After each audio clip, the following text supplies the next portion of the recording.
Ya, bismillahirrahmanirrahim. Assalamualaikum warahmatullahi wabarakatuh. Perkenalkan, kami atau saya perwakilan dari kelompok 1. Ke di sini kami kebagian presentasi tentang apa itu virus. Nah, kemudian sebelum masuk ke pembahasan apa itu virus, saya sedikit memberitahukan komposisi kelompok saya.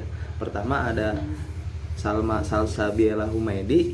Nah, yang kedua ada Adinda Nurul Fadilah. Yang ketiga ada Nika Sri Rahayu. Kemudian yang keempat ada Lulu Alda Alfiani. Yang kelima ada Aura Nur Aisyah. Dan yang keenam ada saya sendiri, Febrian Angger Hibatullah, yang akan membawakan presentasi ini dibantu dengan teman saya Nika. Nah, untuk pembahasan yang akan saya bahas di sini ada outline, yaitu tentang virus. Yang pertama ada pengertian virus, kemudian ada struktur virus, kemudian ada klasifikasinya, lalu ada life cycle-nya, kemudian adalah antivirusnya. Apa saja nanti akan saya jabarkan.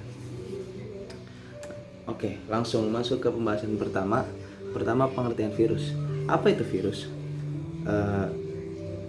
Ada yang tahu dari kalian apa itu virus? Oke, virus itu adalah berasal dari kata visham atau sama dengan racun.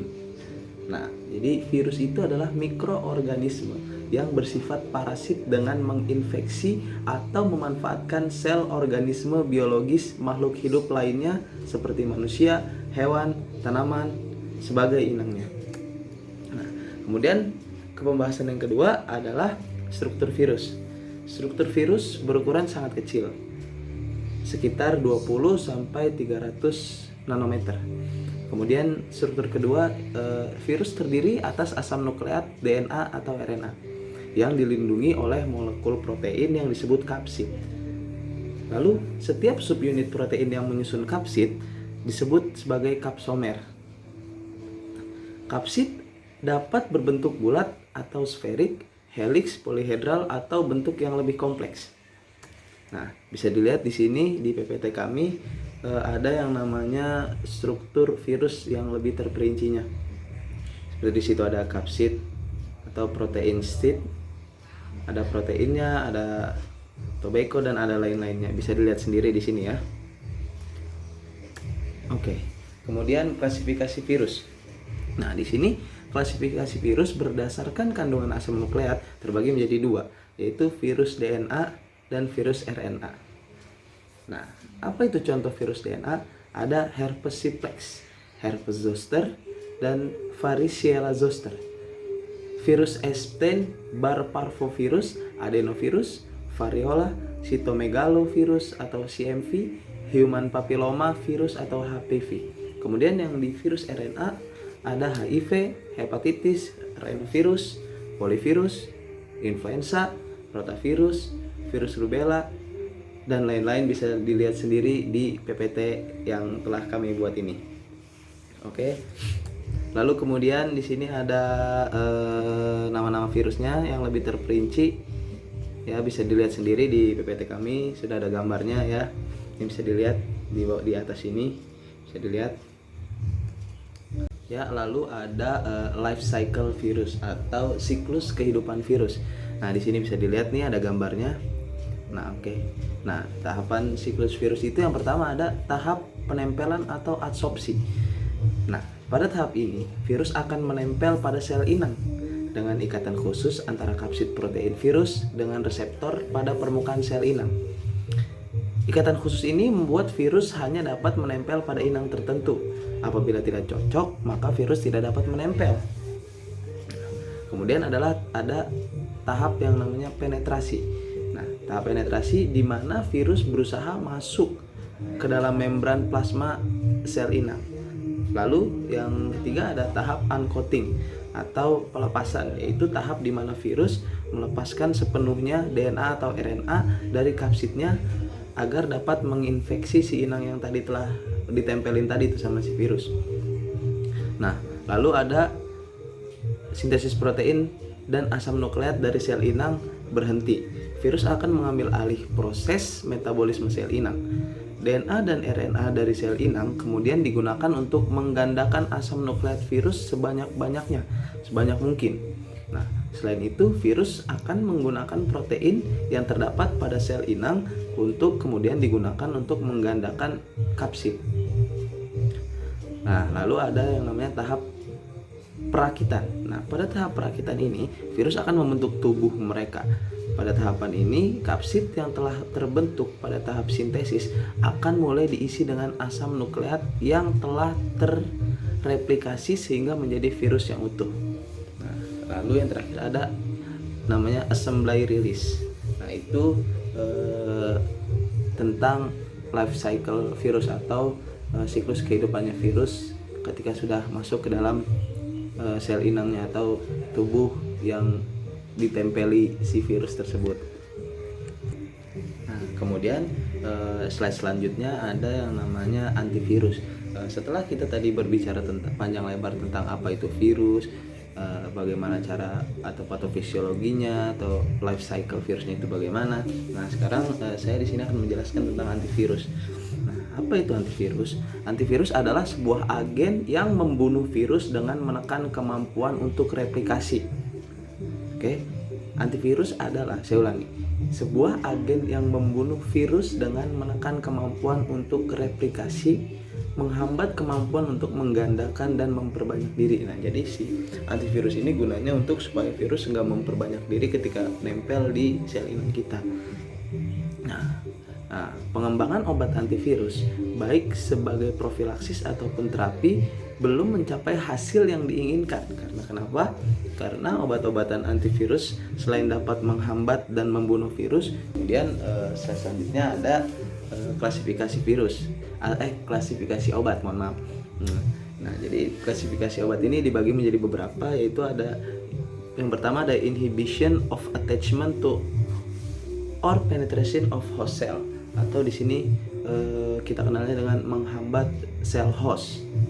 Nah, di sini ada klasifikasi obatnya, ada amantadin, kemudian ada neuraminidase inhibitor, neuraminidase inhibitor, dan ada imunoglobulin. Nah, nanti secara terperinci akan saya jelaskan setelah slide ini. Nah, yang kedua, klasifikasi yang kedua ada inhibition of nucleic acid replication. Nah, atau di sini menghambat DNA atau menghambat pada asam nukleatnya, atau ya menghambat di DNA lah. Nah, di situ ada asiklovir, ganciklovir, ribavirin, dan lain-lain. Lalu di klasifikasi yang ketiga ada inhibition post translational event cell host. Nah, amantadin, bagaimana mekanisme kerja si amantadin? Nah, di sini saya jelaskan senyawa amin trisiklik yang menghambat saluran ion proton M2 partikel virus dan menghambat uncoating RNA virus dalam sel terinfeksi. Nah, atau di sini udah jelas ya, kan tadi udah saya jelaskan tuh life cycle-nya. Ada di uncoating, berarti sebelum dia mencapai sintesis atau sebelum mereplikasi virusnya itu, supaya nggak jadi banyak gitu. Nah, indikasinya hanya aktif terhadap virus influenza A. Apa efek samping dari amantadin? Beberapa pasien 5-10% melaporkan efek samping dari penggunaan amantadin ini yang tidak serius, seperti pusing yang tidak serius, bicara cadel, dan susah tidur. Efek samping neurologis dan gagal ginjal dapat terjadi pada konsentrasi yang tinggi. Lanjut. Kemudian obatnya ada zanamivir. Bagaimana cara kerja zanamivir? Zanamivir menghambat pelepasan virus baru yang disintesis dari sel host dengan cara menghambat enzim neuraminidase yang bertanggung jawab memotong ikatan peptida antar virus dengan host. Nah, berarti kan di sini dia menghambat pelepasan virus baru yang disintesis dari sel. Nah, berarti virus yang udah disintesis pada tahap mensintesis tadi, setelah itu akan dihambat dengan enzim neuraminidase yang bertanggung jawab memotong ikatan peptida antara virus dengan host. Nah, indikasi dari zanamivir ini pengobatan virus influenza A atau B dalam 48 jam setelah timbulnya gejala. Apa efek samping dari penggunaan zanamivir ini? Zanamivir ada efek sampingnya, yaitu gangguan pencernaan. Lanjut, kita ke imunoglobulin. Contoh imunoglobulin: human normal immunoglobulin, HNIG per gamma globulin. Spesifik imunoglobulin hepatitis B, rabies, varicella zoster, dan cytomegalovirus imunoglobulin. Oke. Nah, gimana mekanisme si imunoglobulin ini? Mekanismenya, antibodi akan bekerja pada envelope virus dan menetralisasi beberapa virus serta menghalangi perlekatan pada sel inang. Nah, untuk indikasi si imunoglobulin ini ada HNIG diberikan untuk melindungi kontak dari yang rentan terhadap hepatitis A, measles, mumps, and rubella. Nah, efek samping dari imunoglobulin ini ada malaise, meriang, demam, dan anafilaksis. Walaupun ini jarang terjadi. Nah, kemudian kita masuk kepada inhibisi of nucleic and replication. Berarti ini menghambat DNA dan RNA. Contoh obatnya tadi ada aciclovir, famciclovir, and valacyclovir. Nah, bagaimana mekanisme kerja obat yang saya sebutkan tadi? Aciclovir memerlukan enzim kinase virus untuk fosforilasi dan menjadi aktif atau teraktivasi selektif pada sel yang terinfeksi.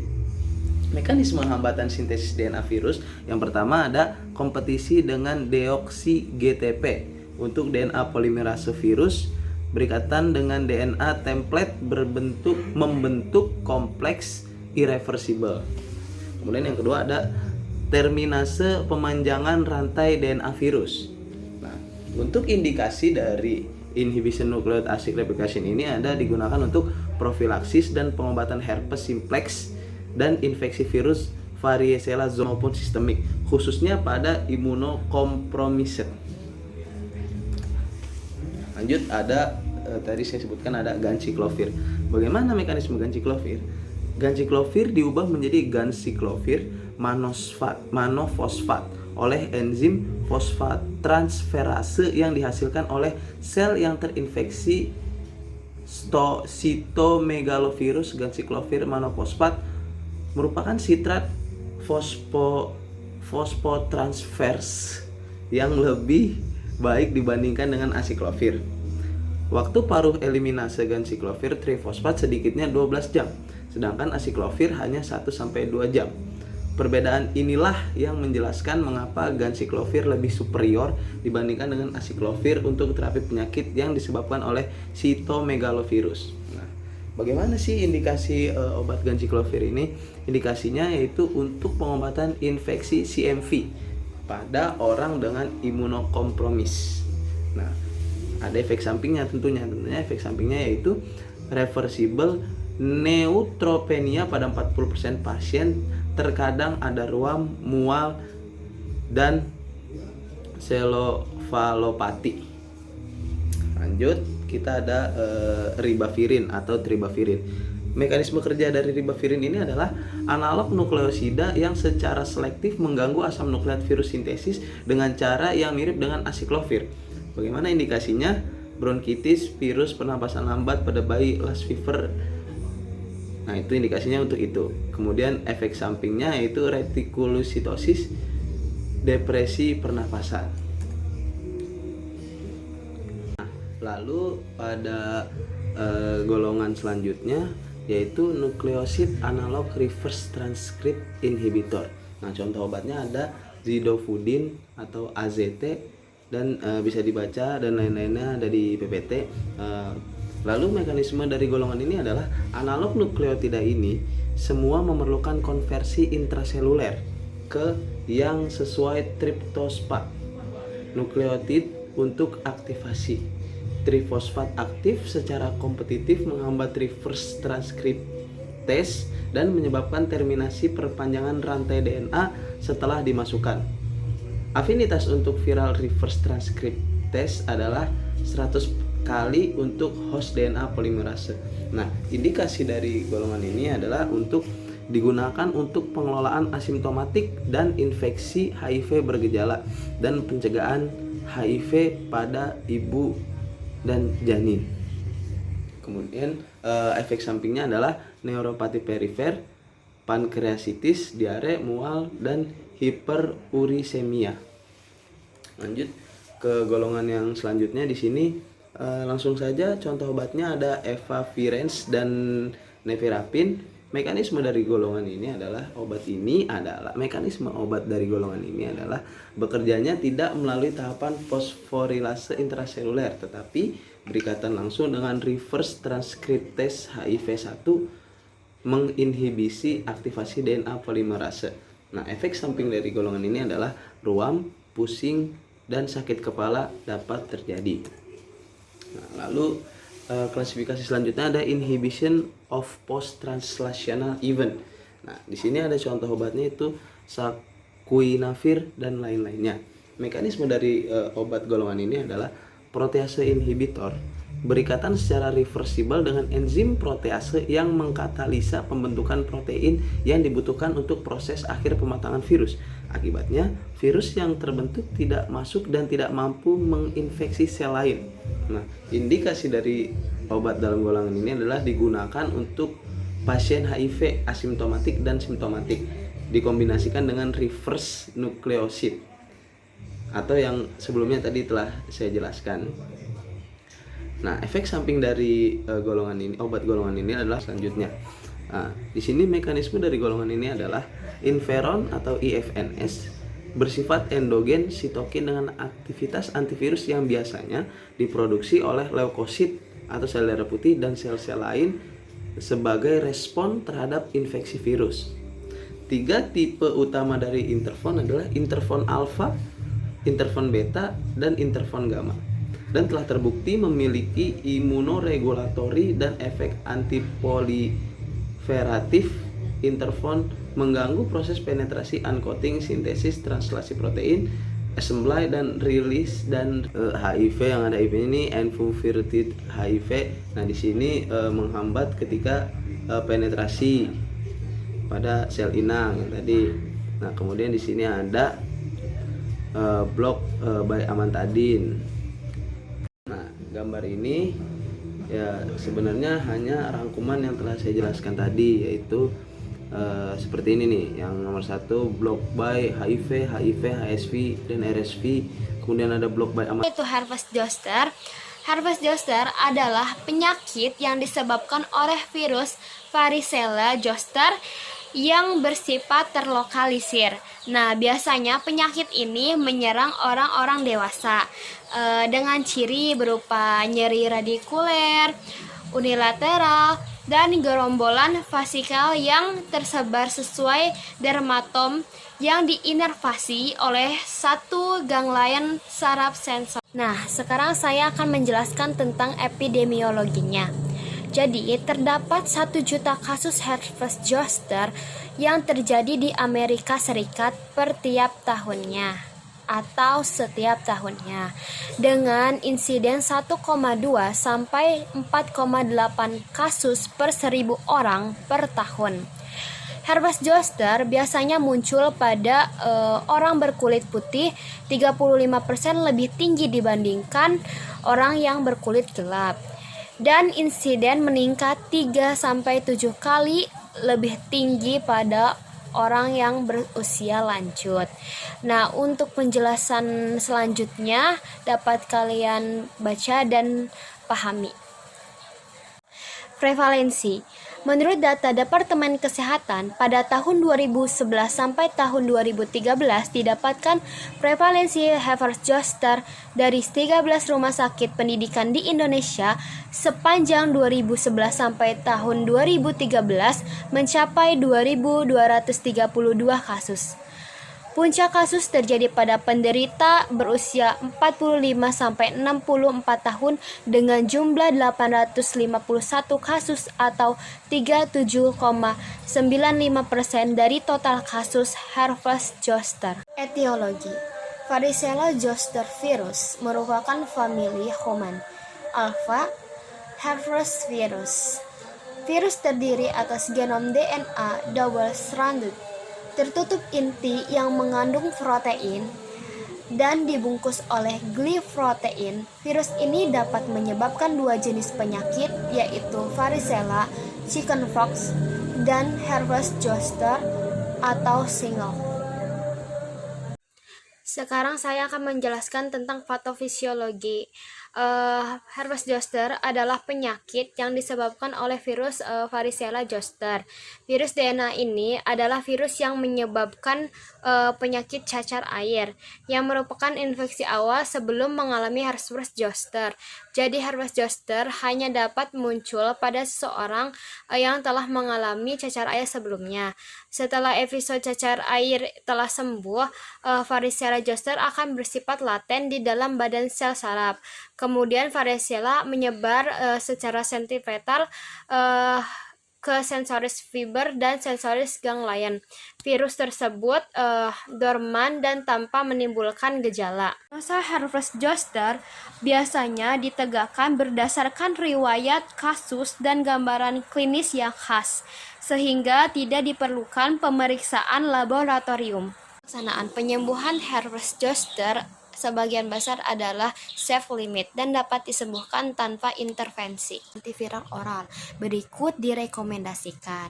Yang pertama ada acyclovir 800 mg per os 5 kali sehari selama 7-10 hari. Dan yang kedua ada famciclovir 500 mg per os 3 kali sehari selama 7 hari. Dan yang terakhir ada valacyclovir 1000 mg per os 3 kali sehari selama 7 hari. Untuk indikasi obat ada silofronin, terus obat antiinflamasi steroid. Untuk sediaannya tablet 200 mg, 400 mg, krim 5% kali 5 gram. Acyclovir indikasi herpes zoster, herpes simplex gelatin. Untuk peringatan gangguan fungsi ginjal, wanita hamil, ibu menyusui, efek samping mual, sakit kepala, gelisah.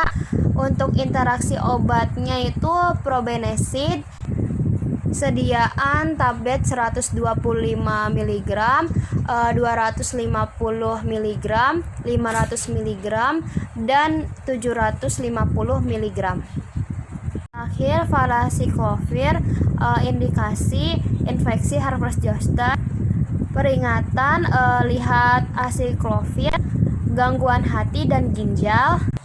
Efek samping lihat acyclovir, namun reaksi neurologik lebih sering terjadi dengan dosis tinggi. Untuk interaksi obat, gangguan ginjal, sediaan tablet dan kaplet. Ini video mekanisme obatnya.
Vaksin herpes zoster yang telah lisensi di Amerika Serikat yaitu bisa kita lihat sendiri di sini ada Varivax, Zostavax, dan yang terakhir Frocod.